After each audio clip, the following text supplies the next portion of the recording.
Cemetery with DebbieChips.com. Live video JIPDFFS.com.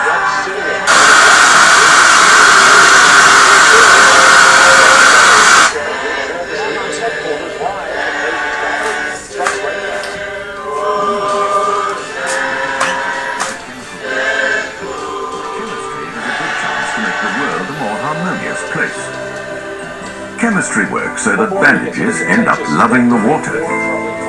Families are less afraid of energy bills. And even cars and clean air get along better. That's why we don't just make chemicals, we create chemistry.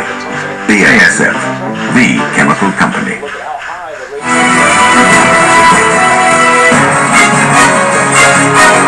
Issue 1, Cliff averted. Thanks to the votes of Democrats and Republicans in Congress, I will sign a law that raises taxes on the wealthiest 2% of Americans. Cliff averted, or at least half a cliff. In the Senate, the vote was 89 to 8. Get this, Vice President Joe Biden and Republican Senate Minority Leader Mitch McConnell negotiated the compromise that permitted the Senate vote. The House was tight, 257 to 167. Here are some elements. Income tax rates on the wealthy up. Individuals who make more than $400,000 per year and couples who make more than $450,000 per year. These Americans will pay nearly 5% more in income taxes. Capital gains taxes and dividends taxes up for those same high earners from a current 15% to 20%. Income tax rates unchanged for everyone else. The rates stay the same, unchanged, but middle-class citizens will take a tax hit, not in income taxes, but higher payroll taxes. Social Security payroll taxes up 2%. On average, an extra $1,000 a year will be paid into Social Security by workers who make $50,000 per year. The percentage of U.S. households that will feel the pinch from these higher payroll taxes is 77%. Question, why did 151 House Republicans vote against this bill? Why did Joe Biden strike a compromise with Mitch McConnell? Patrick Kent. Well, Republicans voted against it, John, because they made a commitment not to vote for higher taxes, and taxes went up as a result of this bill. Mitch McConnell, however, he was the one, the instigator, who called Biden because he said, look, far better that we cut a deal which raises taxes on folks making more than $400,000 than have a tax bill that eliminates Bush's tax cuts. Taxes go up on 80% of the entire country. Then Obama comes in on January 1 and says, proposes a tax cut for everybody that's making less than $250,000. So they took what they feel was a bad deal to prevent a totally ruinous one politically and economically. And I don't fault Boehner or McConnell for doing it. I mean, they may not have negotiated well getting to the edge of the cliff, but when they got there, I think they made the right call for the party and for the country, and the 300-point rise in the Dow Jones the next day suggests they did the right thing. In preventing the greater damage that would occur had they done the opposite. Damage to the country, to the economy, and to the party. Hello. I agree that Boehner and McConnell did the right thing, but they had to be dragged to the very edge of the cliff in order to do it. This was a self-created tripwire so that Congress would be forced to act, and they almost tripped it. But at the last minute, this is a victory for the president, a tactical political victory. The House Republican caucus is in total disarray. The Speaker has really no control over them, which is why McConnell had to step in, and he called on his long friendship with Vice President Biden, who served in the Senate for 35 years before becoming Vice President. He learned some things along the way, and he knows how to negotiate. You find out what's the true bottom line of each side, and then you work your way to the middle. It was a masterful performance by Senator Biden, Senator/Vice President, maybe future President Biden, because he's going to be taken a lot more seriously as a candidate for 2016 after this deal making. What role did President Obama play in authorizing, if that's the right word, permitting, supporting the Biden negotiations?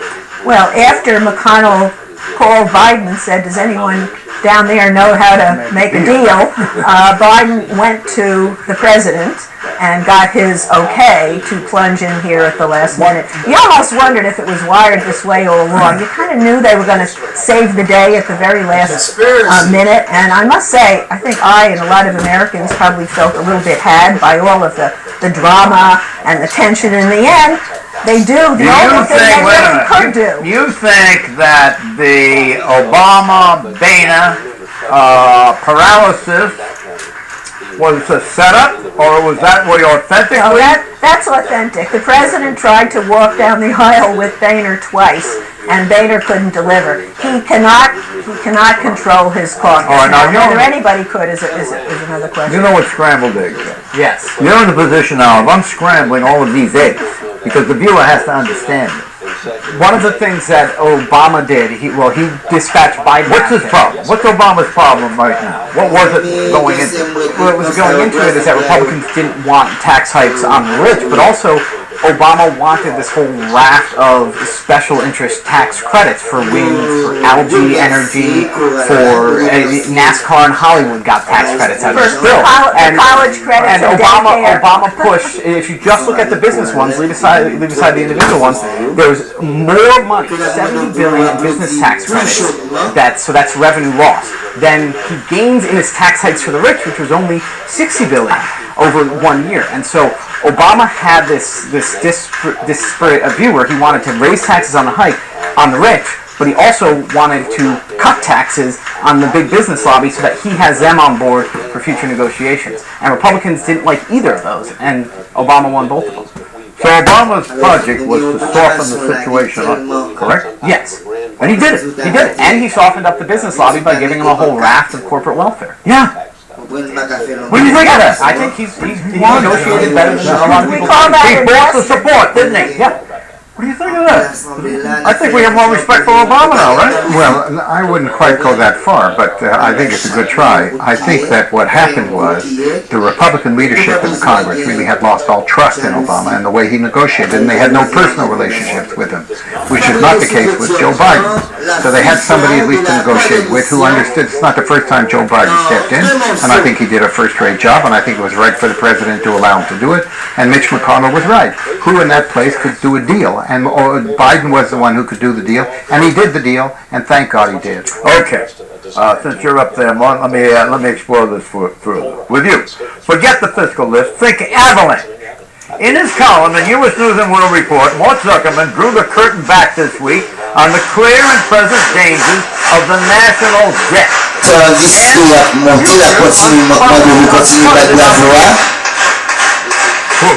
Yo gen tou yon intervensyon spesyal has grown by more than $5 trillion to over 16 trillion. We konsernan have to service that debt. samedi prochen, Keeping mwen rates se yon relatively rappel, low, but here's the cost of Parce que paying tout pour le interest on the courant, debt ça for tape fiscal samedi. 2012. alon nan pite ni kouran, mwen se yon ban yon intervensyon anvan, What do you get for apre fè that? la Nothing.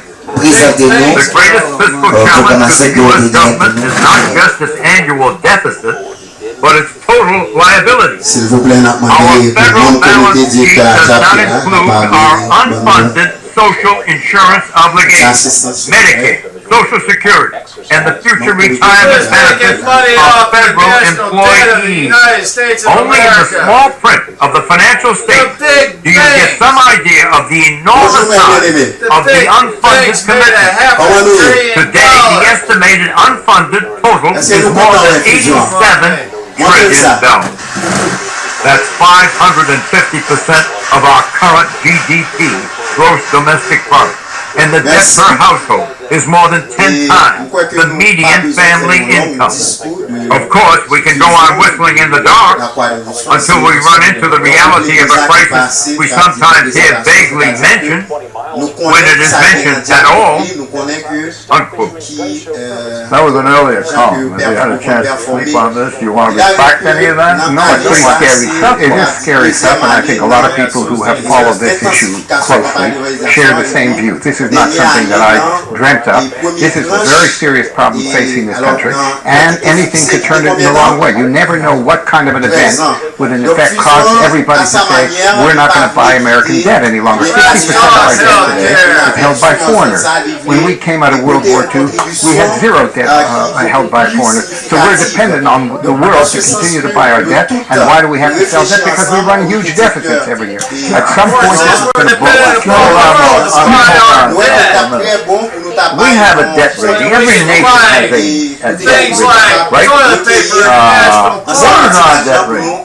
Triple A. We can pay Social Security. Double A, and one of the accounts. So we can pay for health care. Moody's credit rating agencies. Moody's is one. Moody's is one. What about something that's Concerned about how what is it now? It's an A minus? One of them's a triple A, the other's a double A. And we lost some of that rating. What happens if the rating descends further? We lost the rating, our borrowing costs did not go up. This is so far. Because the Fed is buying all the debt. Now, Wait a minute, let's do that again. Fed is buying all the debt. Our debt is bought by the Fed? $85 billion a month. What's the story on that? $85 billion a month, the Fed buys the debt, they give cash to the government, and that debt goes on the balance sheet of the Federal Reserve. That's right, we're buying it, okay, or the federal government, the bank is buying, the Federal Reserve Board is buying. This is exactly, Sounds like games. it is a game on some level, because nobody else will buy that amount of debt. Not everybody in the world will buy that debt. So Will the Chinese buy it? And they're buying No, some of it. they're diminishing what they're buying. John, let me get to the crisis. Yeah.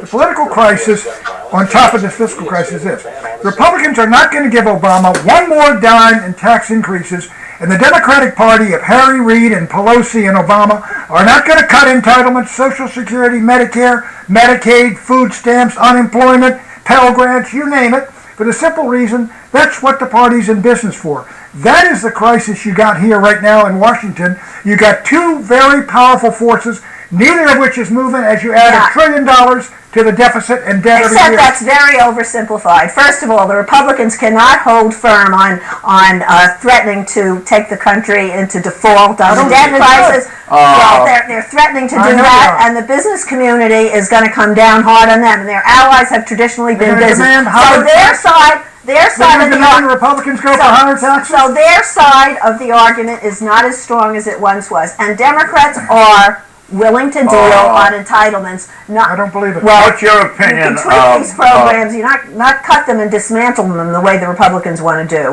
What's your intelligent estimate of Boehner? I think Boehner is a good leader who tries to accomplish the most conservative thing possible. He makes tactical mistakes. His plan B on the fiscal cliff was a mistake.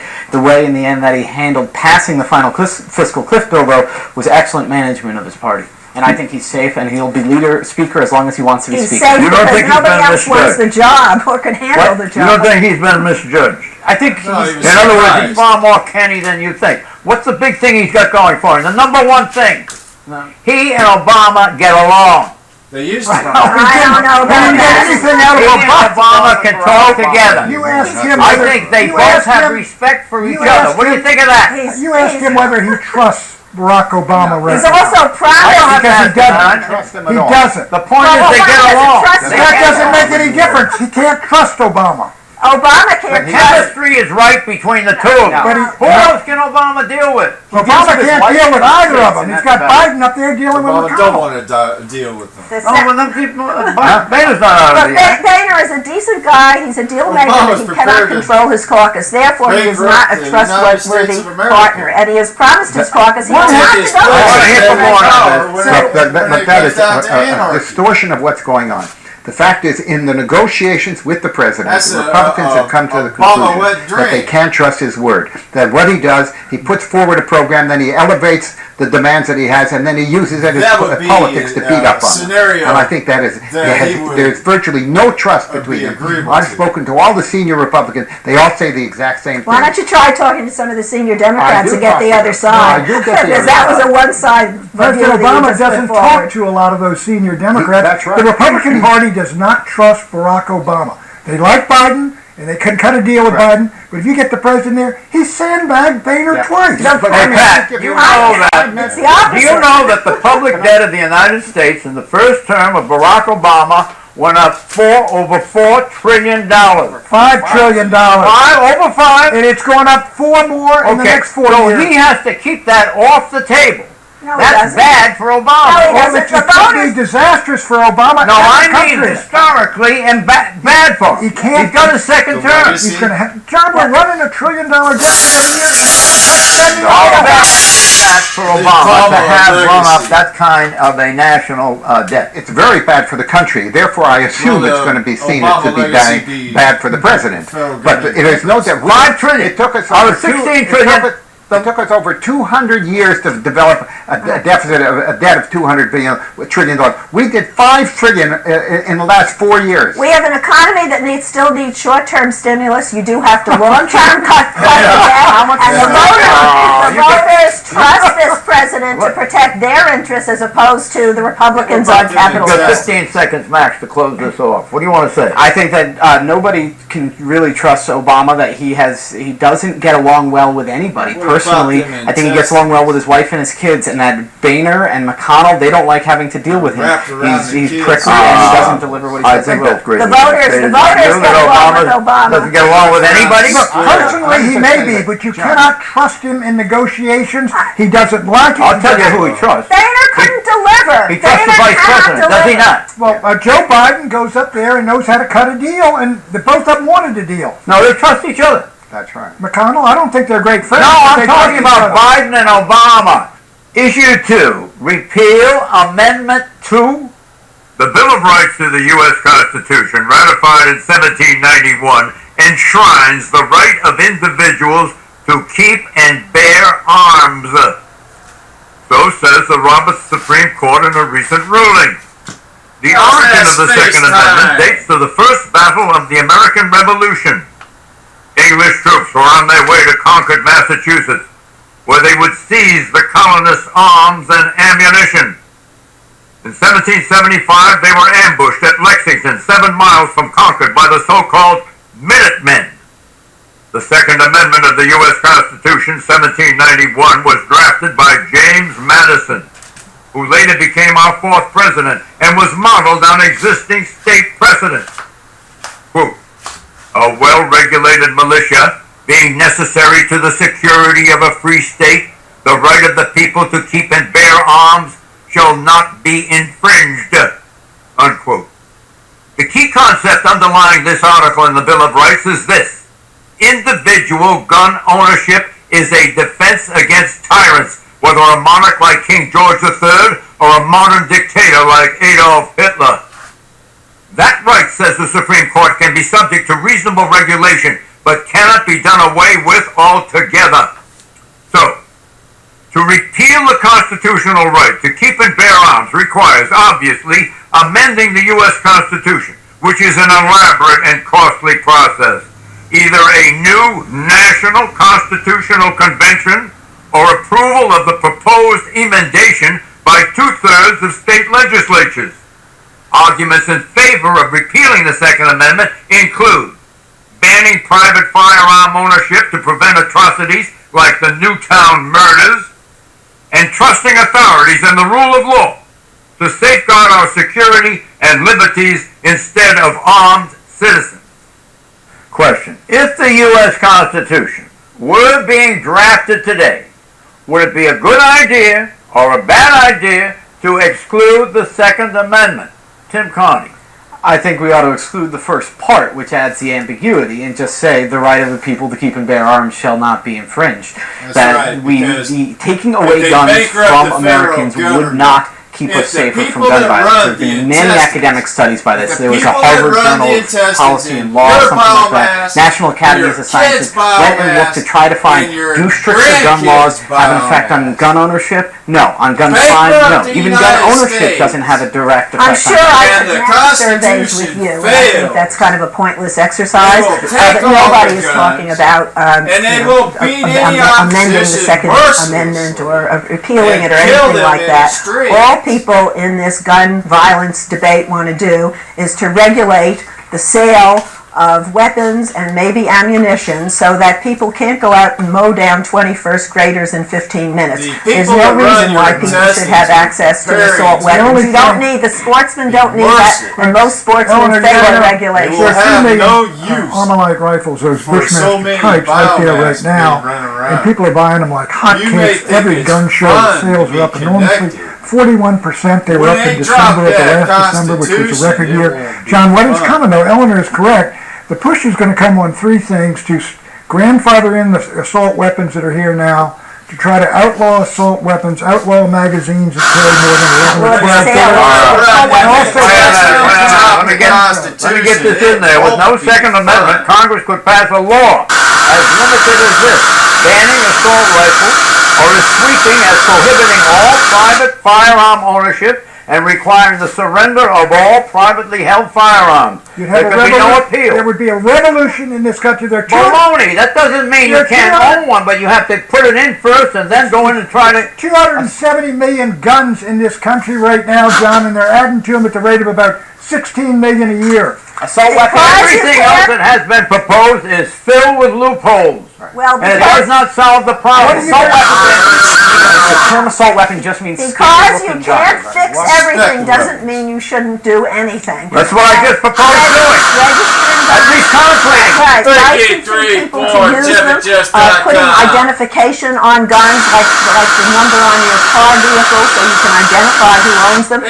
Only the owner can use it. If I lose my iPad, nobody else can use it. It's code blood for assault rifles. If I had a gun, which I obviously register the assault rifles when they're manufactured, and if there's any loss of track of where that assault rifle is. I am not calling for the suppression of gun ownership by any means.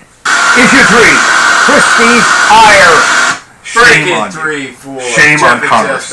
There's only one group to blame for the continued suffering of these innocent victims. The House majority and their Speaker, John Boehner. Chris Christie, the Republican governor of New Jersey, let loose a Category 5 slam against the Republican-led U.S. House of Representatives this week, and in particular, its Republican leader, John Boehner.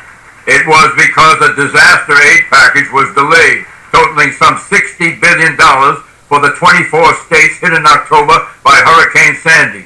No vote. Governor Christie's state of New Jersey was ravaged by the storm, sustaining $38 billion in damages. Christie said he had been assured the relief vote would happen in the House on Tuesday night.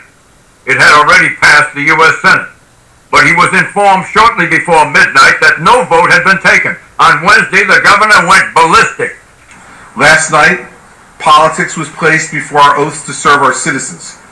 For me, it was disappointing and disgusting to watch. If the people of New Jersey feel betrayed today by those who did this in the House last night, then they have good company. I'm with them. On the time frame. Oh, boy. On Friday afternoon, the House passed $9 billion for relief fund. So he appears to be somewhat set on that now. On emergency relief, why did John Boehner kick the can down the road?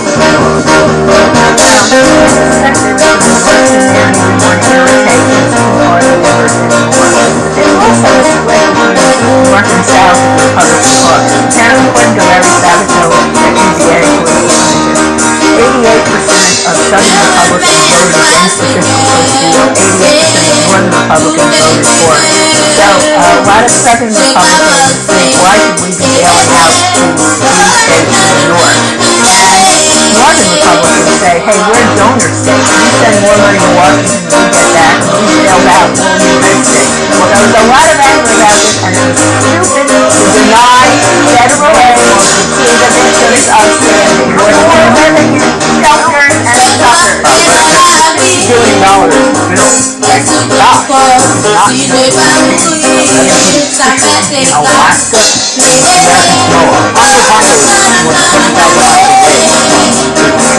and money going there, not necessarily.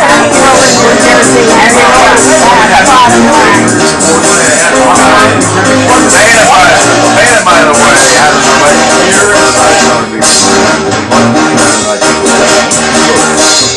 Secondly, let's get the calendar.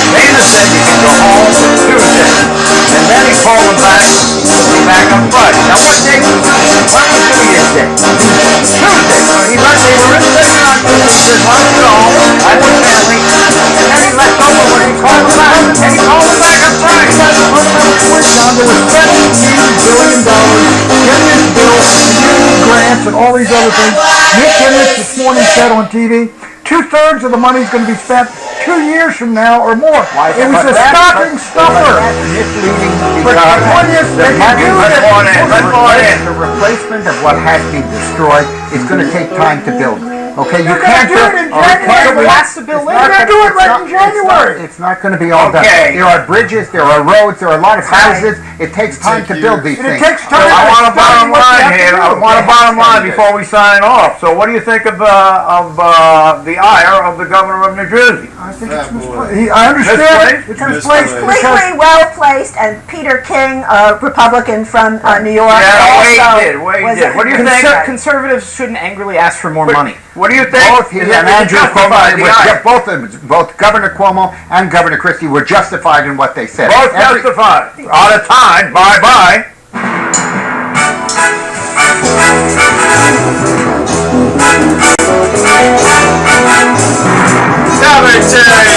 TVJets.com on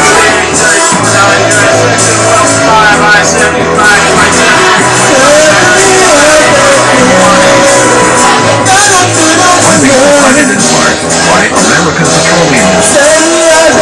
What's up with the future of natural gas? Well, it shows that reality is 100%. That's what America's secret is over more than a century's worth of clean natural gas. To all Americans. Energy from Shale. Log on to learn more. We believe that if love is a chemical reaction, chemistry has a good chance to make the world a more harmonious place. Chemistry works so that bandages end up loving the water. Families are less afraid of energy bills. And even cars and clean air get along better. That's why we don't just make chemicals, we create chemistry. The ASF, the chemical